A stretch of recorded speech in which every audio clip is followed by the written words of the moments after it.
Bulletin में सबसे पहले बात करेंगे इद्दत में निकाह केस में बानी पीटीआई और बुशरा बीबी की अपीलों पर फैसला महफूज कर लिया गया है। अपीलों पर समाअत आज district and session court Islamabad में हुई। नुमाइंदा जियो न्यूज़ अरफा फिरोज ज़की ने हमें ज्वाइन किया है। अरफा, समाअत से मुताल्लिक़ बताइए।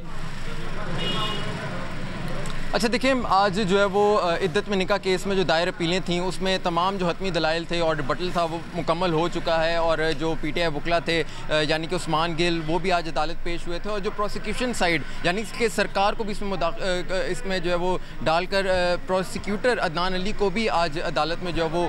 पेश हुए थे। उन्होंने अपने जो है वो दलाइल दिए थे। जो उस्मान रियाज गिल हैं उन्होंने आज दलाइल का आगाज़ किया सेशन जज शाहरुख अंजुमन की अदालत में और उन्होंने जो शुरुआत की थी उन्होंने कहा कि जो मोहम्मद हनीफ हैं जो पिछली जो एक पिटीशन उन्होंने दायर की थी, शिकायत दायर की थी इसी तरह की जिस तरह की खबर मानिका ने जो है वो दायर की थी और उस पर जो है वो कुछ अरसा जो है वो केस चला था, लेकिन फिर अचानक जो मोहम्मद हनीफ थे जो प्राइवेट कंप्लेंट थे, जो अजनबी थे, जिनको कोई भी जो है वो नहीं जानता था, इससे पहले उनका जिक्र जो है वो नहीं हुआ था, उनकी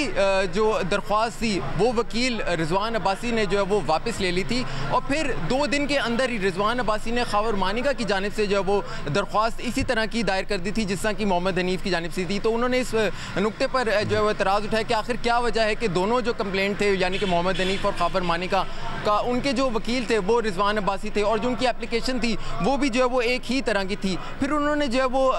शिकायत दायर करने का जो एक टाइम होता है उस पर जो है वो एतराज़ उठाया। उन्होंने कहा कि 6 साल बाद आखिर जो है वो इस शिकायत को दायर किया गया, तो आखिर क्या वजह थी कि इतने अरसे बाद दायर किया गया। और ये भी उन्होंने कहा कि खबर मानिका जो है उन पर एक करप्शन का भी एक केस बना था उस शिकायत को दायर करने से पहले, तो उसको भी उन्होंने इस जो है वो इससे मामले से जो है वो जुड़ा। फिर उन्होंने बात की कि आखिर ये जो फ्रॉड शादी और जो निकाह का केस होता है ये अमूमन जो है वो सिविल अदालतों में नहीं चलता बल्कि ये फैमिली कोर्ट्स में चलता है। फैमिली कोर्ट में इस केस को जो है वो क्यों नहीं चलाया गया और फिर उन्होंने कहा कि जो ट्रायल तो ये तमाम तर दलाइल दिए गए, इस्तफसार भी किया गया। इद्दत में निकाह केस में बानी पीटीआई और बुशरा बीबी की अपील पर फैसला महफूज कर लिया गया। बहुत शुक्रिया अरफा, आपने डिटेल्स दी।